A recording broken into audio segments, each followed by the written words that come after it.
Thanks for joining us here on 9 News Plus. I'm Chris Bianchi. Denver poised to have its first new mayor since 2011, and we're going to have the runoff between Kelly Brough as well as Mike Johnston coming up on Tuesday, June the 6th. And we've also got a couple of city council runoffs as well, but we'll get more into specifics on the mayoral runoff. We're joined by 9 News politics guy, Marshall Zelinger, for a bit more on that. And Marshall, first of all, give us a bit of a primer what we can expect as we head into Tuesday and who may or may not be the favorite between Kelly Brough and Mike Johnston. We can expect probably something similar to April in terms of results when we're talking about wanting to know who the next Denver mayor is going to be. People have had 2 weeks now. They've got one more, less than a week to turn in their ballots. So everything's due by 7 p.m. on Tuesday. And at that point, we should expect the Denver clerk to calculate on the counting of ballots that were received through Sunday, perhaps some of Monday. I can't remember if that's included or not. But they are processed, put through the machines, and everything's ready to go except for the count part. And then at 7 o'clock, 7:05, whatever, that's when we'll get the first dump of numbers. But then Denver traditionally doesn't do it for another 90 minutes after that. And we saw how that worked on the April election, where it took 2 days to finally know, till Thursday, who was going to make the runoff with Mike Johnston. He was the sure thing at number one. We just weren't quite sure if it was going to be Kelly Brough or Lisa Calderon until Thursday. And we know it's Kelly Brough. I don't like to predict necessarily, so I will just say, look at the money. If money buys you advertising and mailers, attention, then that's favoring right now Mike Johnston, not because it's of his own contributions to him. I did a story this week on Next where we talk about where the money is coming from and how it works when it's direct to the campaign. So money directly to Mike Johnston's campaign and directly to Kelly Brough's campaign, that's limited to $500 from an individual. And because they're both participating in the Fair Election Fund, if you give up to $50, the city will use taxpayer money to match 9 times that. So if you gave $50, they get $450 from the city, totaling $500. Now anybody can give up to $500, and they'd get the match from the city up to, I guess $450 would be the highest. So if you gave $500, they get $450 from the city. Anyways, the point of that is Mike Johnston has in his contributions $932,000. Kelly Brough has $895,000. That's basically a wash. $932, $895. It's the super PAC, the Political Action Committee, the people who donate over here, that the candidate, Johnston and Brough, have nothing to do with, and they're not allowed to coordinate with these people or have any conversations with these people or tell these people what to do with that money. And the people who get this money, the PAC, for Johnston, it's called Advancing Denver. For Brough, it's called A Better Denver. They can receive unlimited amounts of money from anybody. So you've seen political ads, Kelly Brough criticizing Mike Johnston for something that he really has no control over, but it's people who want Johnston to be mayor, people like Mike Bloomberg, former New York City mayor, Reid Hoffman, the founder of LinkedIn, Kent Thiry, the former CEO of DaVita. They've contributed lots of money.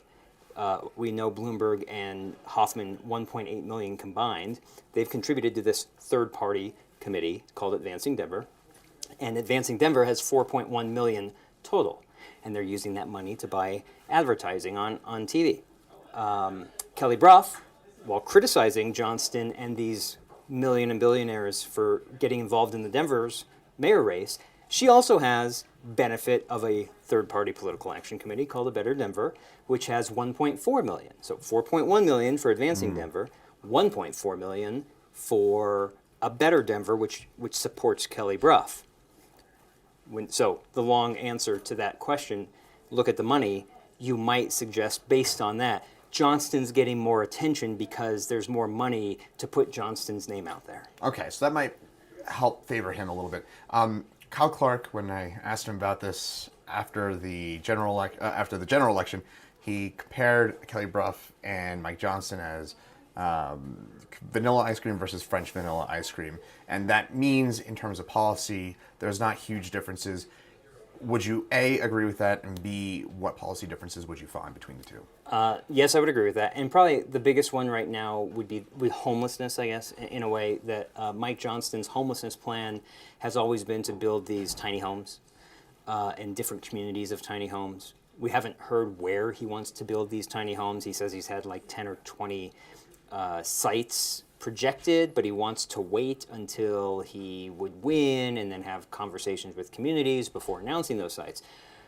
Kelly Brough wants to utilize public space. So I know one of the we heard this from other candidates too, but the idea of using parking lots that the city already owns to build communities for people experiencing homelessness. So that seems similar in terms of we're trying to find housing, but they come at it from different directions. And John Parvinsky, I want to mention, from the Colorado Coalition for the Homeless, formerly of Colorado Coalition for the Homeless, was there for decades, recently retired, and he just came out with an endorsement of Johnston based on the homelessness plans for both of them, saying that they both don't quite meet like what needs to be done. I think that was the gist, but he leaned toward Johnston versus Brough in that area, but also reflected on Brough's time at the Denver Metro Chamber of Commerce for saying she had time as a business leader leading this business community to do something on that topic and hadn't. And so I think he was holding that a little bit against her. But he said the proof would be in Proposition 123, which Mike Johnston likes to tout that he helped get passed, which is the funding for people experiencing homelessness, like finding housing, building housing. But none of that money exists yet. It's just starting up something voters passed that is supposed to create like $300 million a year toward people experiencing homelessness. Final kind of main question. It seems that turnout seems to be a little higher here for the for the runoff based on some of those preliminary numbers. Last time out, there was about 39% turnout. A, do you expect that number to increase? And if so, who would that potentially favor? I mean, let's look at the French vanilla example. I don't know if it's going to meet.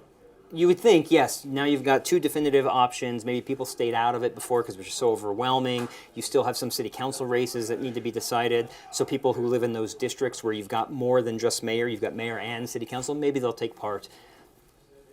We know that Sunday, Monday, and Tuesday are like, what was it, almost 50% of people voted on Monday and Tuesday or something like that, and the majority of people, like 40% of that number, or 40% total, I can't remember what the number is, between like 5 and 7 on election day. I was one of them because I used it for my live report, then put my ballot into the Dropbox, so I'm guilty of causing delays in terms of It's all your counting. fault, Marshall. So I've come at this both ways. And let's say that you've got distraction from the Denver Nuggets being in the NBA Finals. Maybe people who wanted to vote are so caught up in the moment of the NBA Finals, they forget to turn in their ballot, even though there'll be a game on Sunday, but no game Monday or Tuesday, and that's election day. So you'll have 2 days to come down from that high. Anyways, it'll be near that number. I wonder, just because they are so similar, if people are like, nah, it won't matter to me. One or the other, sure. Maybe they just sit at home with their ballot.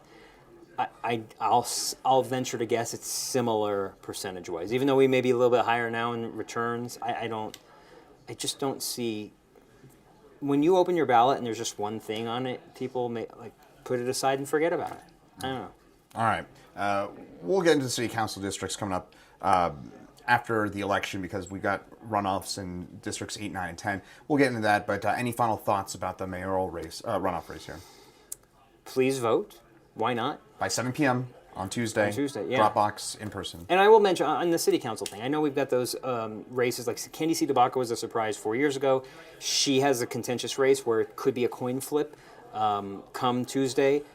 If she wins and you have a few of the other progressives, some who have already won, some who are facing the runoff now, you won't have enough progressives to have a majority of the city council, even if they all won. But the fact that they're multiplying exponentially compared to what we have seen on the Denver City Council, that could make a difference for whoever wins the mayor. The mayor will still have a stronghold, probably, with the majority of city council people like-minded with them. But if you get more progressives on city council, it could create some difficulty. But I think they both Johnston and Brough can talk their way through things and meet people where they need to be met. Johnston is during debates, he's excellent at avoiding the question and then coming right back to answering, saying what he wants to say and still answering your question. It's amazing. I've seen it when he ran for governor and now where he'll start by addressing the question, he'll go into something he wanted to say no matter what the question was, and then he'll finish the answer with something that addresses your direct question. Kelly Brough is just honest. She just flat out answers the question for you, basically. And in the few situations where she hasn't, when we were talking, I know in the very first debate, Kyle asked, were there any situations when you were head of the Denver Metro Chamber of Commerce that you made decisions that weren't in line with the city, and now that you might be mayor, are there going to be different decisions that you make? It took some questioning of that to get a direct answer. But I think no matter who's on city council and no matter who wins, you'll hear you'll just hear straight from them what they want and what they expect from whoever they're working with. We have the same relationship with you as well, which is good. But Marshall Zelinger, 90s politics guy, thanks so much for joining us. Sure thing.